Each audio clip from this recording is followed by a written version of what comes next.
కాంగ్రెస్ ప్రభుత్వం నిరుద్యోగులందరికీ మాట ఇచ్చి మరి ఎట్టి పరిస్థితుల్లో మేము ఒక జాబ్ క్యాలెండర్ ఇస్తాము. ఆ జాబ్ క్యాలెండర్కి తగ్గట్టుగా నిరంతరం నోటిఫికేషన్లు వస్తాయి. ఆగకుండా వచ్చే నోటిఫికేషన్లు మీరు ప్రిపేర్ కావాలని చెప్పి అనేకమైనటువంటి మాటలు చెప్పి వాగ్దానాలు చేసి వాళ్ళ అధికారంలోకి వచ్చారు.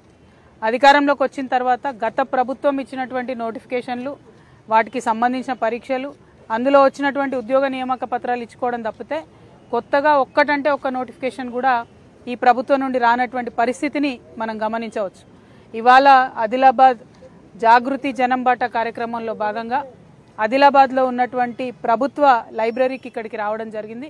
ఇక్కడ అనేక మంది నిరుద్యోగులు, యువతీ యువకులందరూ కూడా డిఎస్సి కోసం ప్రిపేర్ అవుతూ ఉన్నారు, ఫార్మసీ ఎగ్జామ్స్ కోసం ప్రిపేర్ అవుతూ ఉన్నారు, గ్రూప్స్ కోసం ప్రిపేర్ అవుతూ ఉన్నారు.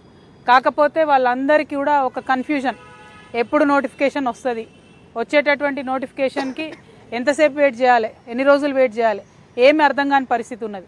ఏదైతే అనిశ్చితి ఉందని చెప్పి విద్యార్థులందరినీ మభ్యపెట్టి మీరు అధికారంలోకి వచ్చారో, మీరు వచ్చిన తర్వాత కూడా అధికారంలో అదే అనిశ్చితి కొనసాగుతూ ఉంది. నేను ప్రభుత్వాన్ని ఒకటే డిమాండ్ చేస్తూ ఉన్నాను, తక్షణమే జాబ్ క్యాలెండర్ ఇవ్వండి. ఇచ్చినటువంటి జాబ్ క్యాలెండర్ ఏదో పండగల క్యాలెండర్లా కాకుండా ఒక సీరియస్ క్యాలెండర్లా మీరు ఇచ్చిన డేట్స్కి నిలబడి ఫిక్స్ అయ్యి ఎగ్జామ్స్ కండక్ట్ చేసే విధంగా ఉండాలని డిమాండ్ చేస్తున్నాను. మరొక మాట, మొన్న గ్రూప్ 1 ఎగ్జామ్స్ మీరు చేసినప్పుడు అనేకమైన తప్పులు, తెలుగు మీడియంలో రాసే విద్యార్థులకి, ఉర్దూ మీడియంలో రాసే విద్యార్థులకి అనేకమైనటువంటి ఇబ్బందులు జరిగినాయి. క్వశ్చన్స్లో తప్పులున్నాయి, ఆన్సర్ షీట్స్లో తప్పున్నాయి, దిద్దే విధానంలో తప్పున్నది, చాలా బీభత్సమైన మిస్టేక్స్ చేశారు మొన్న.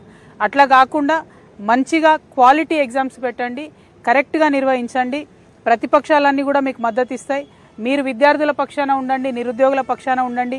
మేము కూడా అందరం కూడా సహకరించి ఎగ్జామ్స్ మంచిగా అయ్యేటట్టు చేద్దాం. ఎండ్ ఆఫ్ ద డే ఇవాళ లైబ్రరీలో చూస్తే మరి అనేక మంది పిల్లలు చదువుకుంటున్నారు, వేరే వేరే మండలాల నుంచి కూడా వచ్చి చదువుకుంటున్నారు. కానీ వారికి ఇక్కడ ఫుడ్ తినే ఫెసిలిటీ కూడా లేదు. మేము ఇదివరకు మా నిజామాబాద్ లైబ్రరీలో ఒక 5 నుంచి 6 సంవత్సరాలు మధ్యాహ్నం పిల్లలకు లంచ్ ప్రొవైడ్ చేసినాం. బాజాప్తగా లైబ్రరీలోనే ఒక ప్లేస్ తీసుకొని మా జాగృతి నుండి ప్రొవైడ్ చేసినాం అప్పుడు.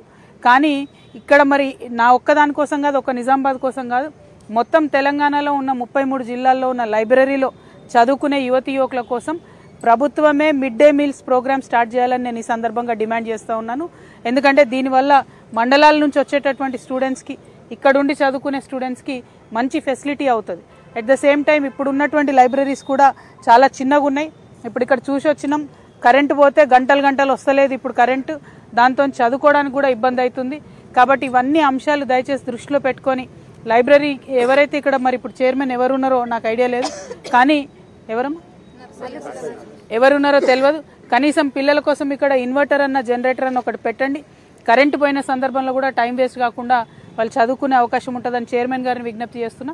బట్ అల్టిమేట్గా ముఖ్యమంత్రి గారు నేను కోరేది ఒకటే, నిరుద్యోగ యువకులను నమ్మించి మీరు అధికారంలోకి వచ్చిండ్రు. మీరు ముందు చేయాల్సిన పని ఏదన్నా ఉందా అంటే వాళ్లకు నోటిఫికేషన్ ఇవ్వండి, ఇచ్చిన నోటిఫికేషన్ నిలబెట్టుకోండి, క్వాలిటీ ఎగ్జామ్ కండక్ట్ చేయండి, లైబ్రరీస్లో ఫెసిలిటీస్ మంచి చేయండి. Thank you. జై తెలంగాణ, జై తెలంగాణ.